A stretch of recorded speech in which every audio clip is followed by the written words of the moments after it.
Assalamualaikum warahmatullahi wabarakatuh.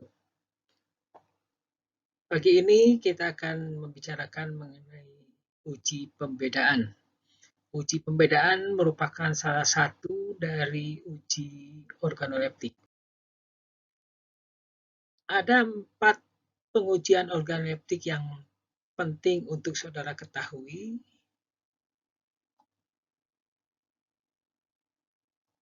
Yang pertama adalah uji pembedaan.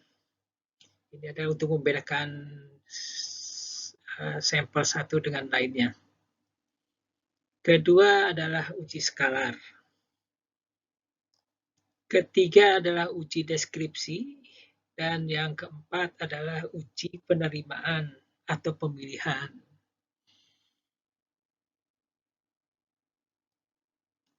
Ada juga uji konsumen atau uji anak-anak.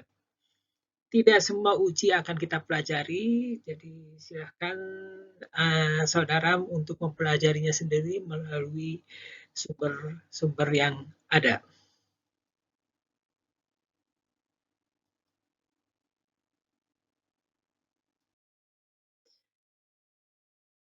Penggunaan dari uji yang ada akan kita bicarakan dalam pertemuan ini.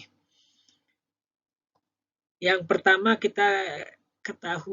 harus kita ketahui bahwa uji pembeda dan uji penerimaan itu biasa digunakan untuk kebutuhan riset. Juga untuk menganalisis suatu proses sehingga menghasilkan produk tertentu. Kemudian juga penilaian akhir proses, apa yang akhir proses dihasilkan seperti apa produknya. Sedangkan uji skalar atau uji deskripsi adalah uji untuk mengawasi mutu. Jadi mutunya kita lihat hasilnya seperti apa. Semua uji yang kita akan gunakan membutuhkan komponen penunjang.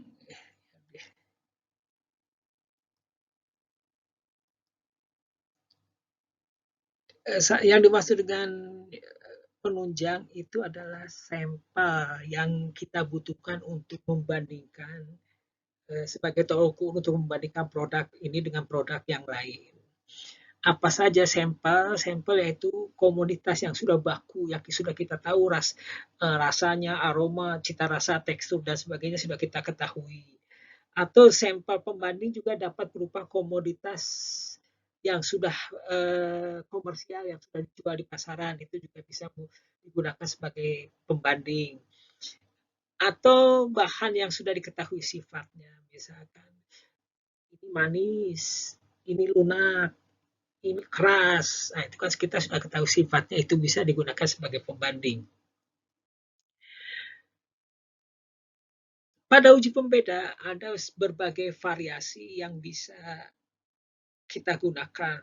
Ada uji pasangan, ada uji segitiga, ada duo trio, ada pembanding ganda atau jamak, ada rangsangan tunggal, ada pasangan jamak, ada juga uji tunggal atau monadik.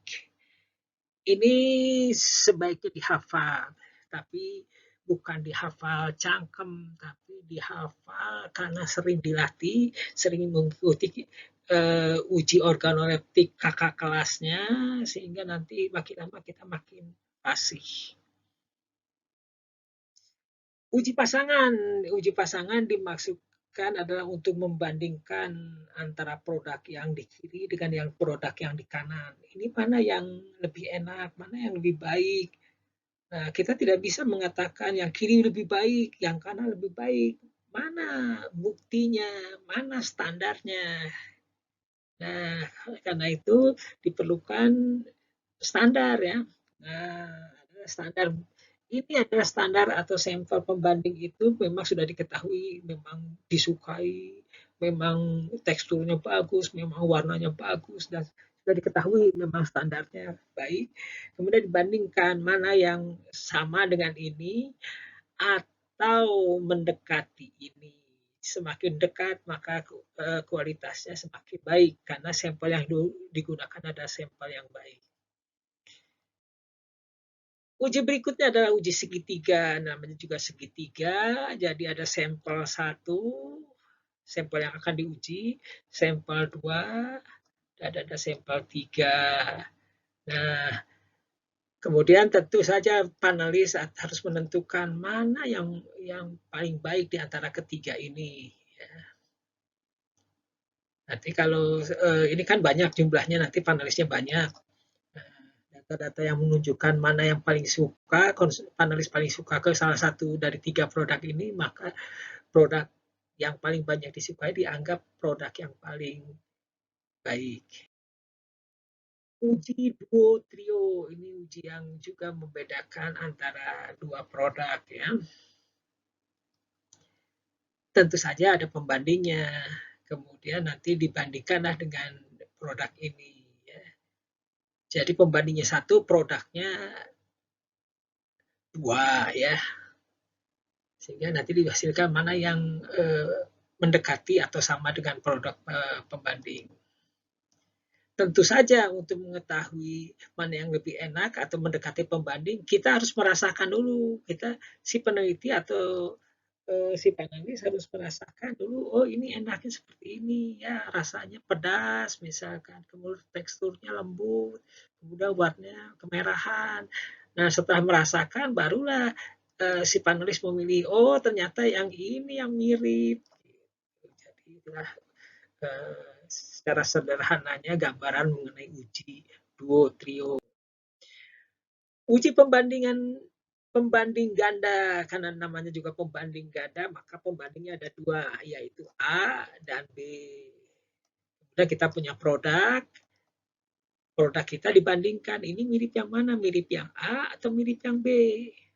Produk yang pertama misalkan, nanti produk yang kedua bandingkan juga mirip A atau B, nanti kita punya kelompok, oh produk kita yang mirip si A tuh sekian buah, sekian sampel, yang mirip B sekian sampel gitu ya.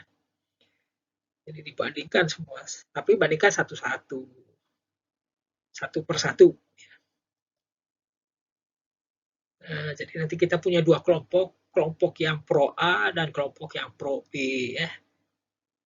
Demikian gambaran singkat dari uji pembanding ganda. Nah, uji pembanding jamak ini lebih banyak lagi pembandingnya. Tadi 2, sekarang 3. Ini A, ini B, ini C ya. Anggap saja ini berbeda ya. Meskipun gambarnya berbeda, tapi diharapkan perbedaan ini tidak terlalu jauh ya. Kalau ini kan pasti beda, yang putih ini pasti beda. Tapi anggap saja ini mendekati semuanya ya. Hanya mungkin ini kurang warna, tapi bahannya sama dan sebagainya. Kemudian bandingkan yang ini, mirip yang mana nih? Mirip A, B, atau C? Kemudian kelompokkan, ya seperti itu. Nah, uji rangsangan tunggal ini ada pembanding ya, standar ya. Kemudian kita ketahui bahwa uji rangsangan tunggal itu adalah dikenal sebagai uji A dan bukan, maaf ini bukan A ya, mestinya bukan.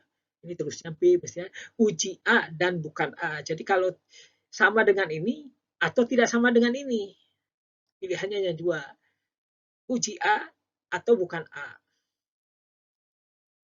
Nah, dari standar A ini kita punya sampel banyak nih. Ini sama nggak dengan A ya? Kalau yang ini sama nggak dengan A? Kalau yang ini sama dengan A tidak? Kalau ini sama dengan A tidak? Nah, sama seperti tadi bahwa nanti akan terjadi pengelompokan. Oh, ini yang sama dengan A, ini tidak sama dengan A. Ini kelompok A, ini kelompok bukan A ya. Jadi sangat sederhana. Nah, uji pasangan jamak ya, multiple pairs. Jadi karena jamak ini kita punya 2 kelompok. Nih, kelompok yang ini taruhlah kelompok biru, ini kelompok ungu nih. Nah, dari kelompok ini nanti si panelis merasakan, dari kelompok ini juga panelis merasakan, jadi nanti dia bisa mana yang termasuk kelompok bakso, mana yang kelompok sosis. Oh ini sosis, masukkan ke sosis. Oh ini sosis, masukkan ke sosis. Oh ini bakso, masukkan ke bakso. Oh ini sosis, masukkan ke sosis ya. Oh ini sosis, masukkan ke sosis. Oh ini bakso, masukkan ke bakso. Jadi nanti setelah pengujian selesai, maka kita akan tahu kelompoknya adalah yang sama sosis, bakso ya. Tapi dalam kenyataannya bukan begitu. Yang kenyataannya ini hanya untuk menggambarkan perbedaannya. Ada sosis putih, ada sosis merah, ada bakso putih, ada bakso abu-abu. Nah, maksudnya kalau sosis sosis semua, kalau bakso bakso semua. Tapi dengan perbedaan kejelian si panelis, panelis bisa mengelompokkan oh ini sosis enak, ini sosis tidak enak. Gitu. Ini hanya untuk menggambarkan memang betapa berbedanya sebetulnya produk tersebut, tapi bedanya mungkin tipis ya. Tapi kalau panelisnya bagus, dia mampu membedakan mana yang sosis enak, mana sosis tidak enak, mana yang sosis teksturnya lembut, mana teksturnya kasar. Akhirnya sama produknya sosis, tetapi parameter yang diamati itu menunjukkan ada perbedaan di sosis ini. Ya. Misalkan sosis ini terbuat dari ayam yang di blender 10 hari, 10 hari, 10 menit. Ini yang di blender 5 menit. Nah, baru yang lainnya bumbunya sama, pewarnanya sama, kemudian casingnya sama, tetapi hanya beda adalah cara melumatnya. Yang satu 10 menit, yang satu 5 menit. Nah, tentu saja pembedaannya hanya lembut atau kasar.